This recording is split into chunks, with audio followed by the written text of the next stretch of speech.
اعوذ باللہ من الشیطان الرجیم بسم اللہ الرحمن الرحیم اللہم صلی علی سیدنا مولانا محمد وعلی آل سیدنا مولانا محمد وبارک وسلم۔ السلام علیکم ورحمۃ اللہ وبرکاتہ ومغفرتہ۔ آپ سبھی کا بہت شکریہ کہ آپ لوگوں نے اپنا قیمتی وقت نکال کر آج کی اس دینی مجلس میں شرکت فرمائی، اور اللہ تعالیٰ کا بھی بڑا شکر، کرم اور احسان، اللہ کا بڑا شکر کہ ہم سب کو اپنے دین کے خاطر ایک دوسرے سے دینی مجلس میں جڑنے کی توفیق عطا فرمائی۔ ایک دوسرے کے ساتھ دین کے خاطر جڑنا یہ اللہ تعالیٰ کو بہت پسند ہے۔ اللہ تعالیٰ کے فرشتے جو لوگ دینی مجلس میں جڑتے ہیں، دین کے خاطر ایک دوسرے کے ساتھ وقت گزارتے ہیں، جس طرح سے میں نے پچھلی بار پڑھا تھا اور آپ کے سامنے عرض کیا تھا کہ جو لوگ اللہ کے خاطر ایک دوسرے سے محبت کرتے ہیں، یعنی کہ دین کے خاطر محبت کرتے ہیں، یہ بھی ایمان کا ایک حصہ ہے۔ دوستی اور دشمنی ایمان کا حصہ ہے، یہ ہماری بات پچھلی مرتبہ چل رہی تھی۔ امید ہے سبھی لوگوں کو میری آواز پہنچ رہی ہوگی، سبھی لوگوں نے جوائن کرا ہے اور صحیح طریقے سے جوائن کیا ہوگا انشاءاللہ۔ پچھلی بار بھی میں نے گزارش کی تھی کہ جو لوگ صحیح طرح سے جوائن نہیں کر پاتے ہیں وہ ایک بار ٹرائل لے لیں اور جوائن کرنے کا صحیح طریقہ سیکھ لیں۔ کچھ لوگوں نے ماشاءاللہ آج نئے لوگوں نے مجھ سے ٹرائل لی ہے اور جوائن بھی کیا ہے، انشاءاللہ امید ہے کہ انہیں میری آواز آ رہی ہوگی۔ ہمارا موضوع آج بھی ایمان ہے، کیونکہ ہم نے پچھلی مرتبہ شب قدر کی یعنی کہ لیلۃ القدر کی فضیلت اور ایمان ٹاپک رکھا تھا، تو اس کا ایک اہم حصہ ایمان ہے۔ اور میں نے آپ کے سامنے صحیح بخاری کی حدیث بھی پڑھی تھی کہ آپ صلی اللہ علیہ وسلم نے فرمایا کہ جو شخص لیلۃ القدر یعنی کہ شب قدر میں جاگتا ہے، عبادت کرتا ہے ایمان کے ساتھ اور ثواب کی نیت سے، تو اللہ تعالیٰ اس کے پچھلے تمام گناہ معاف فرما دیتا ہے۔ سبحان اللہ۔ لیکن اس حدیث میں کنڈیشن پہ ہم نے دھیان دیا تھا کہ کنڈیشن ایمان ہے۔ یہ سبھی باتیں ہمیں سمجھنا ہے کہ ہمیں ثواب حاصل کرنے کے لیے ایمان کے ساتھ کھڑے ہونا، عبادت کرنا ضروری ہے۔ اور عبادت قرآن مجید میں آیا کہ کھڑے ہو کر، بیٹھ کر، لیٹ کر، ہر طرح سے کی جا سکتی ہے۔ اللہ تعالیٰ سے دعا کرنا بھی عبادت ہے، جس طرح سے میں نے آپ کے سامنے عرض کیا تھا۔ استغفار پڑھنا بھی عبادت ہے، استغفر اللہ ربی من کل ذنب واتوب الیہ، یہ پڑھنا بھی عبادت ہے۔ دعا کرنا بھی عبادت ہے۔ آپ کی جو قضائے عمری ہے وہ پڑھنا بھی عبادت ہے۔ سنت نفل نمازیں پڑھنا بھی عبادت ہے۔ اور قرآن مجید کی تلاوت، حدیث شریف پڑھنا، قرآن سمجھنا، یہ بھی عبادت ہے۔ تو اللہ تعالیٰ نے بہت آسان کر دیا ہے کہ تسبیح تک پڑھنا بھی عبادت ہے۔ آپ کچھ بھی، جو بھی نیک کام کریں ایمان کے ساتھ اور نیک نیتی کے ساتھ، تو وہ آپ کی عبادت ہے۔ عبادت میں اس کو کنسیڈر کیا جاتا ہے۔ تو جس طرح سے میں عرض کر رہا تھا کہ ایمان عبادت کا اہم حصہ ہے، اور شب قدر کی فضیلتیں حاصل کرنے کے لیے ایمان ہونا بہت ضروری ہے۔ اور کچھ چند حدیث مبارکہ صحیح بخاری سے ہم نے پڑھی تھی۔ جو لوگ نئے جڑے ہیں ان سے گزارش ہے کہ وہ یوٹیوب پہ ہمارے چینل پر پچھلی مجلس کو سن لیں اور سمجھنے کی کوشش کریں۔ آگے کی حدیث میں پیش کرنے جا رہا ہوں، حدیث نمبر 1717 صحیح بخاری میں حضرت امام بخاری رحمۃ اللہ علیہ نے انصار کی محبت کو ایمان کی نشانی فرمایا ہے۔ نبی کریم صلی اللہ علیہ وسلم سے یہ بات نقل ہے، اور آپ صلی اللہ علیہ وسلم نے فرمایا، اور اس کے راوی ہیں حضرت انس بن مالک رضی اللہ عنہ۔ وہ فرماتے ہیں کہ آپ صلی اللہ علیہ وسلم سے روایت ہے کہ آپ نے فرمایا، انصار سے محبت رکھنا ایمان کی نشانی ہے، اور انصار سے دشمنی رکھنا نفاق کی نشانی ہے۔ اب دیکھیے، میں جس طرح سے میں نے عرض کیا تھا کہ ایمان صرف لا الہ الا اللہ محمد رسول اللہ صلی اللہ علیہ وآلہ وسلم پڑھ لینا ہی صرف ایمان نہیں ہے۔ ایمان کی بہت ساری کنڈیشنز ہیں, بہت ساری باتیں ہیں جس کو اکثر بات نہیں کی جاتی, بیان نہیں کیا جاتا, جس کو سمجھایا نہیں جاتا مسجدوں میں. تو ہم کوشش کریں کہ اس کو ہم خود سمجھیں. ایمان کی 60 سے زیادہ شاخیں ہیں, یہ ہم نے پچھلی مجلس میں بھی پڑھا تھا کہ ایمان کی 60 سے زیادہ شاخیں ہیں, 60 برانچز ہیں, 60 سے زیادہ باتیں ایسی ہیں جس سے انسان کا ایمان مکمل ہوتا ہے. تو آدھے ادھورے ایمان سے نہ کوئی فائدہ ہونے والا ہے, نہ کوئی ثواب ملنے والا ہے. اگر ہم چاہتے ہیں کہ رمضان المبارک کی اور شب قدر کی فضیلتیں حاصل ہوں, تو وہ حدیث مبارکہ کا وہ بار بار یاد رکھیں جس میں لکھا ہے کہ یہ تمام چیزیں ایمان والے کو حاصل ہوں گی. تو اس لیے ایمان کو سمجھنا بہت ضروری ہے. اب آپ صلی اللہ علیہ وسلم فرما رہے ہیں کہ انصار سے محبت رکھنا ایمان کی نشانی ہے. تو انصار سے محبت رکھنا ایمان کی نشانی مطلب یہ ہے کہ جن لوگوں نے, انصار وہ لوگ ہیں جن لوگوں نے ہجرت کرنے والے, مکہ معظمہ سے جانے والے جو لوگ, جو حضرات, جو صحابہ کرام نبی کریم صلی اللہ علیہ وسلم کے ساتھ گئے تھے, ان کو وہاں پر جن لوگوں نے رہنے بسنے کا, کھانے پینے کا, ان کے تجارت یعنی کہ بزنس کا انتظام کیا, یہاں تک کہ اپنی لڑکیاں دے دی شادی کرنے کے لیے, تو یہ سب ان لوگوں نے کیا تھا. تو وہ لوگ ہیں جنہوں نے جان نثار کر دی. نبی کریم صلی اللہ علیہ وسلم کے اور ان کے صحابیوں کے لیے جان نثار کرنے والوں کو انصاری کا لقب دیا گیا. تو انصاری وہ لوگ ہیں جنہوں نے دین کے خاطر اپنا بہت کچھ قربان کیا. جو لوگ ہجرت کر کے گئے تھے ان لوگوں کو سب کچھ آفر کیا, ان کے لیے رہنے کی جگہ دی, کھانے کو کھانا پینا, مکان ہے نا, ان کی بچوں سے اپنی بیٹیوں کی شادی کی, لڑکوں سے, لڑکیوں سے لڑکوں کی شادی کی, یعنی کہ ان کو پوری طرح سے سیٹل کیا, ہر طرح سے مدد کی, جان سے, مال سے, ہر طرح سے. تو وہ لوگ انصار کہلائے. تو اب اس حدیث مبارکہ سے یہ پتہ چلا کہ جو لوگ دین کے لیے محنت کرتے ہیں, دین سے محبت کرتے ہیں, دین کے لیے اپنا جان مال وقت نکالتے ہیں, دیتے ہیں, ان سے محبت کرنا بھی ایمان کی نشانی ہے. اس حدیث مبارکہ سے یہ پتہ چل رہا ہے کہ ان سے محبت کرنا بھی ایمان کی نشانی ہے. اور ان سے بغض یعنی کہ ان سے جلن حسد رکھنا, کینہ رکھنا, یہ نفاق کی نشانی, یہ آپ کے ایمان کو تباہ کر دیتا ہے. اب صحیح بخاری کی حدیث نمبر 18, نبی کریم صلی اللہ علیہ وسلم نے فرمایا, صحابہ کرام کی جماعت بیٹھی ہے, جماعت سے فرمایا کہ اس بات پر مجھ سے بیعت کرو کہ اللہ کے ساتھ کسی کو شریک نہ کرو گے, اللہ کے ساتھ کسی کو شریک نہیں کرو گے. تو یہ لا الہ الا اللہ کا ترجمہ آ گیا کہ نہیں ہے کوئی معبود سوائے اللہ کے. تو یہ بھی ایمان کی بیس ہے, بیسکس آف ایمان ہے, بنیاد ہے, دین کی بنیاد ہے. پہلے بھی میں نے عرض کیا تھا پچھلی مجلسوں میں بھی کہ اللہ کے سوا کسی اور کی نہ تو عبادت کرنا ہے, نہ اللہ کے سوا کسی اور کو سجدہ کرنا ہے, نہ اللہ کے سوا کسی اور سے مانگنا ہے. اور نبی کریم صلی اللہ علیہ وسلم, آپ صلی اللہ علیہ وسلم اللہ کے بندے اور رسول ہیں. یہ پہلا کلمہ جو ہم پڑھتے ہیں, کلمہ, ہم جتنے بھی کلمہ پڑھتے ہیں, کلمہ طیب, توحید, شہادت, سب کا ترجمہ اور سب کی مین بات یہی ہے, جو اس کا مین رس کہہ دیں یا اس کی سمری کہہ دیں, کہ اللہ ایک ہے, اس کے سوا کوئی معبود نہیں, وہی ہم سب کا خالق اور مالک ہے. تو آپ صلی اللہ علیہ وسلم بیعت کروا رہے ہیں صحابہ کرام سے اور کہہ رہے ہیں کہ اللہ کے ساتھ کسی کو شریک نہ کرو گے, چوری نہ کرو گے, زنا نہ کرو گے, یہ سب بڑے گناہ ہیں جو حرام فرمائے گئے. ان سب کاموں سے اللہ کے رسول صلی اللہ علیہ وسلم صحابہ کرام سے اپنے ہاتھ پر بیعت لے رہے ہیں اور ان سے وعدہ لے رہے ہیں کہ شرک نہیں کرو گے, چوری نہیں کرو گے, زنا نہیں کرو گے, اپنی اولاد کو قتل نہیں کرو گے.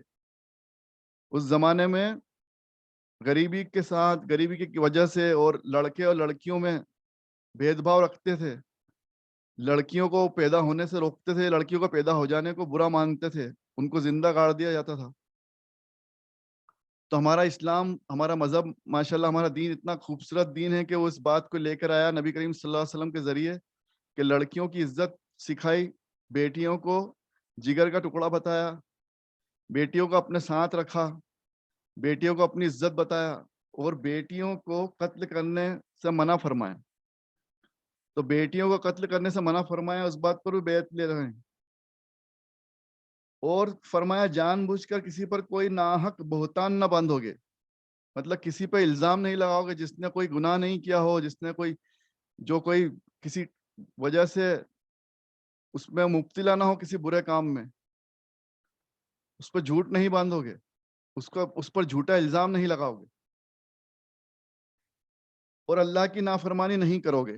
یہ تمام باتوں پہ نبی کریم صلی اللہ علیہ وسلم صحابہ کرام سے بیعت لے رہے ہیں، یعنی کہ تمام کام یہ بڑے گناہ ہیں، ان سے منع فرمایا گیا، یہ سب ایمان کا حصہ ہیں۔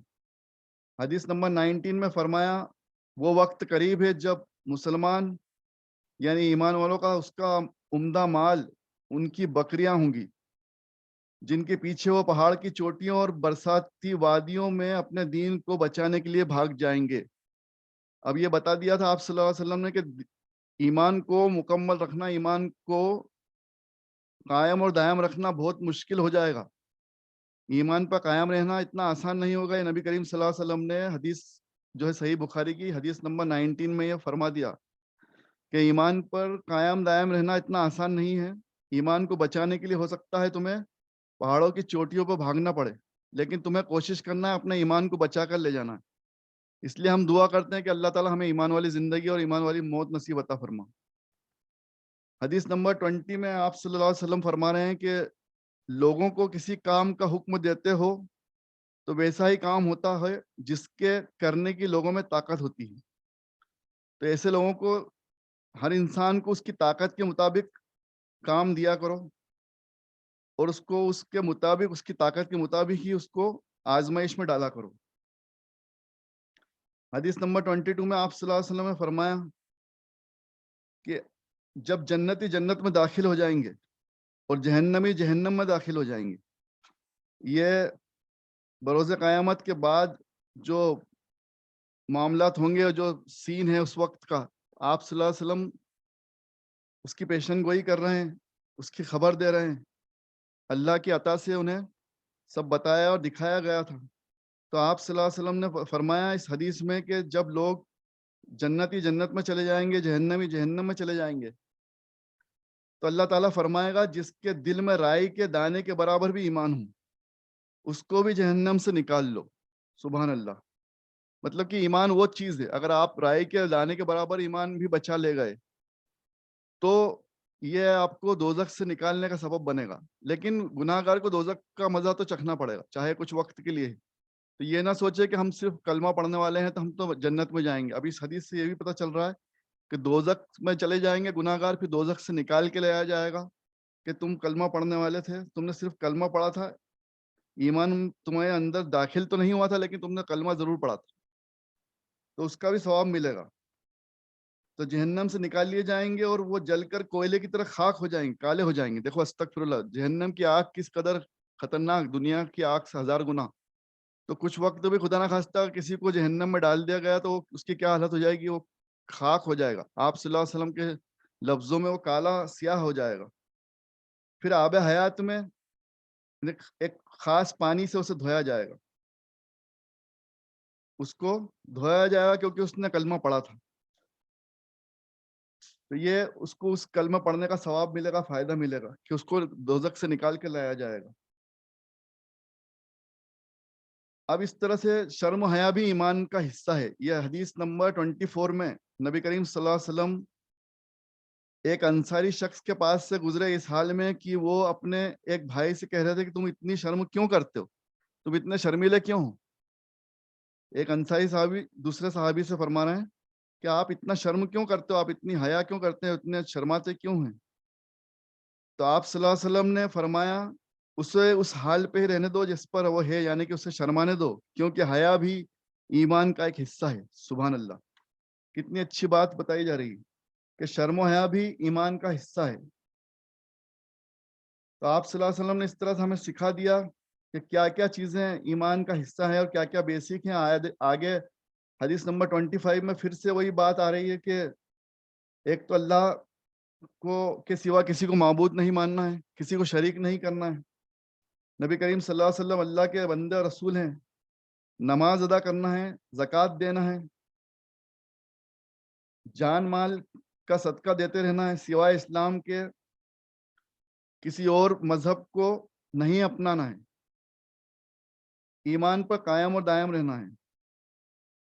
حدیث نمبر 26 میں حضرت ابو ہریرہ رضی اللہ عنہ سے روایت ہے کہ نبی کریم صلی اللہ علیہ وسلم سے پوچھا گیا کہ کون سا عمل سب سے افضل ہے. حضرت ابو ہریرہ رضی اللہ عنہ اس کے راوی ہیں. نبی کریم صلی اللہ علیہ وسلم نے فرمایا اللہ اور اس کے رسول پر ایمان لانا.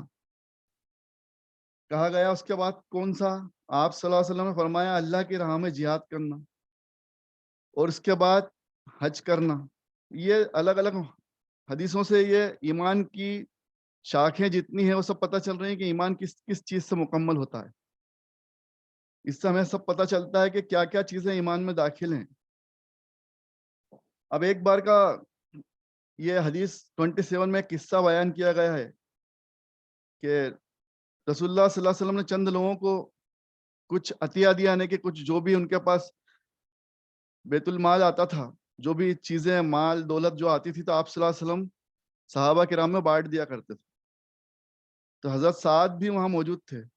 نبی کریم صلی اللہ علیہ وسلم نے ان میں سے ایک شخص کو کچھ نہ دیا, حالانکہ ان میں مجھے وہ سب سے زیادہ پسند تھا. میں نے کہا حضور صلی اللہ علیہ وسلم آپ نے فلاں کو کچھ نہ دیا, حالانکہ میں اسے مومن گمان کرتا ہوں. آپ نے فرمایا مومن یا مسلم.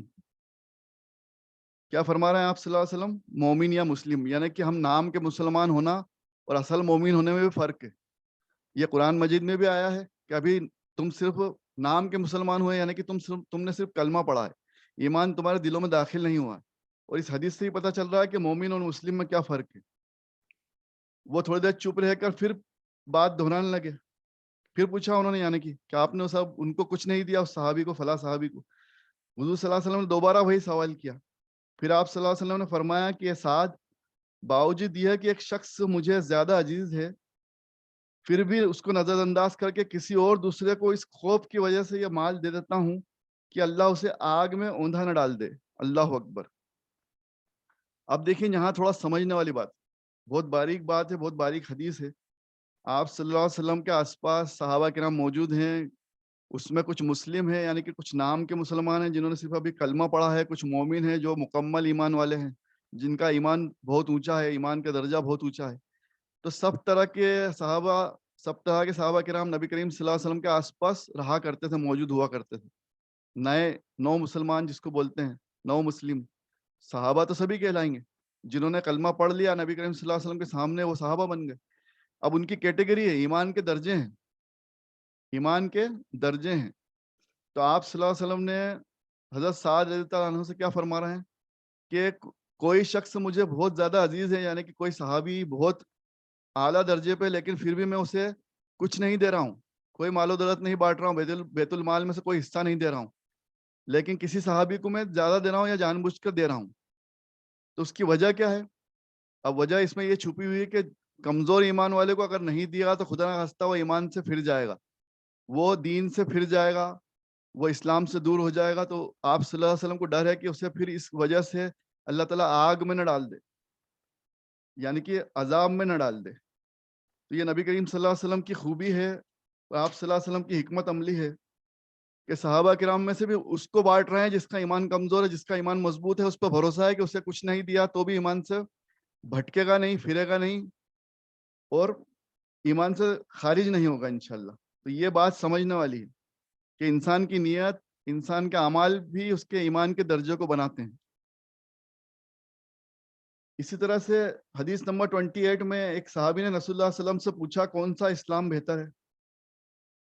اب الگ الگ وقت پہ لوگ الگ الگ طرح کے سوال کیا کرتے تھے, تو آپ صلی اللہ علیہ وسلم وقت کے مطابق جواب دیا کرتے تھے.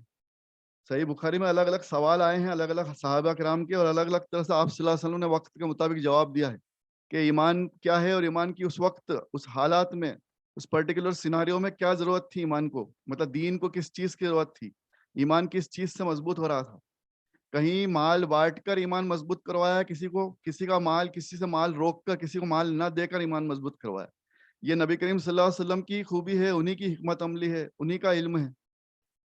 تو اس صحابی نے جب پوچھا کہ کون سا اسلام بہتر ہے, یعنی کہ دین کا کون سا کام سب سے بہتر ہے, تو آپ صلی اللہ علیہ وسلم فرما رہے ہیں کہ تم بھوکوں کو کھانا کھلاؤ, یعنی ضرورت مندوں کو کھانا کھلاؤ, لوگوں کو سلام کرو, ان کو بھی جن کو تم جانتے ہو اور ان کو بھی جن کو تم نہیں جانتے ہو. یہ کتنی خوبصورت حدیث آئی ہے کہ نبی کریم صلی اللہ علیہ وسلم کیا فرما رہے ہیں اپنے صحابیوں کو کہ تم لوگوں کو کھانا کھلاؤ اور سلام کو عام کرو, ان لوگوں کو بھی جن کو تم جانتے ہو اور ان لوگوں کو بھی جن کو تم نہیں جانتے ہو. یہ بھی ایمان کا حصہ ہے. اب حدیث نمبر 30 میں, صحیح بخاری کی حدیث نمبر 30 میں, دو مسلمان اپنی تلواریں لے کر بھڑ گئے اور قاتل اور مقتول دونوں جہنمی ہے. نبی کریم صلی اللہ علیہ وسلم نے فرما دیا کہ قاتل اور مقتول مطلب جس نے قتل کیا اور جس کا قتل ہو گیا وہ بھی جہنمی ہے. اب یہ عام انسان کی سمجھ کے باہر بات کہ قتل کرنے والا تو گناہ گار ہوتا دنیا کی نظروں میں, لیکن جو قتل ہو گیا وہ کیوں گناہ گار؟ کیونکہ آپ صلی اللہ علیہ وسلم نے فرمایا کہ یہ اپنی نفس کے خاطر لڑ رہے ہیں, یہ دین کے خاطر نہیں لڑے تھے.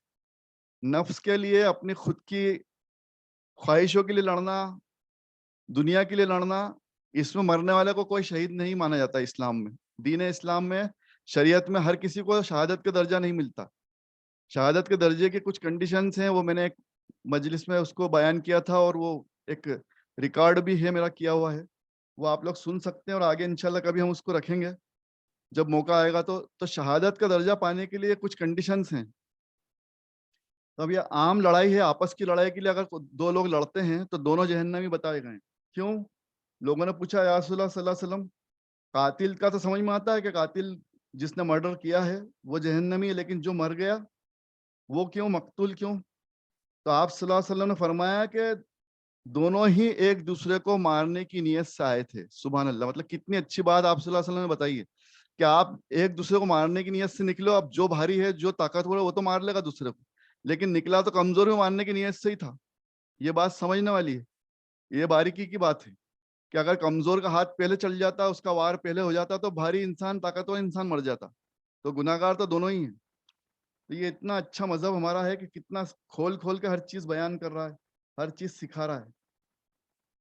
پھر حدیث نمبر 33 میں نبی کریم صلی اللہ علیہ وسلم سے حضرت ابو ہریرہ رضی اللہ عنہ سے روایت ہے کہ آپ سے پوچھا گیا کہ منافق کون ہے. نبی کریم صلی اللہ علیہ وسلم نے منافقین کی 3 نشانیاں بتائیں کہ جب وہ بات کرتا ہے تو جھوٹ بولتا ہے, جب وعدہ کرتا ہے تو اس کو وعدہ خلافی کرتا ہے, یعنی کہ پورا نہیں کرتا, اور اس کو امین بنایا جائے یعنی کہ امانت دار بنایا جائے تو امانت میں خیانت کرتا ہے. استغفر اللہ. یہ تینوں بڑی بری, جن کو کہتے ہیں بری عادتیں ہیں, یا بڑی حرام جن کو منع فرمایا گیا ہے دین میں, یہ سب حرام کام ہے. ان میں خاص طور سے یہ دھیان رکھنا ہے کہ بات بات پر جھوٹ بولنا یہ غلط بات ہے, عادت, گندی عادت ہے, بہت بری عادت ہے, ناپسندیدہ عمل ہے. اللہ اور اس کے رسول صلی اللہ علیہ وسلم کو وعدہ خلافی کرنا اور خاص طور سے امانت میں خیانت کرنا.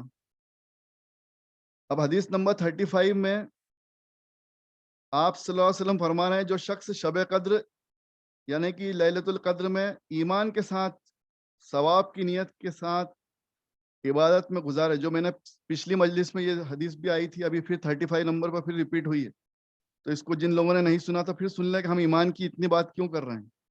آپ صلی اللہ علیہ وسلم کا قول ہے کہ جو شخص شب قدر یعنی کہ لیلۃ القدر میں ایمان کے ساتھ ثواب کی نیت سے عبادت کرے تو اس کے پچھلے گناہ بخش دیے جاتے ہیں. سبحان اللہ.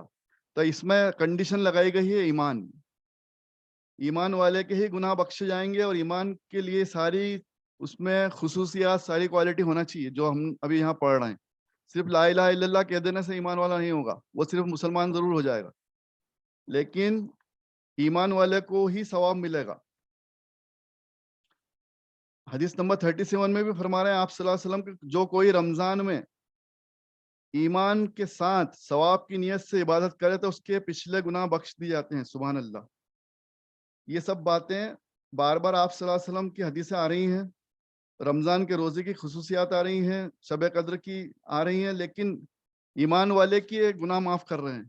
اللہ اس کے رسول صلی اللہ علیہ وسلم کیا فرما رہے ہیں کہ ایمان والے کے گناہ معاف کر دیے جائیں گے. تو اللہ تعالیٰ ہم سب کو کہنے سننے سے زیادہ عمل کی توفیق عطا فرمائے. وآخر الدعوانا ان الحمد للہ رب العالمین.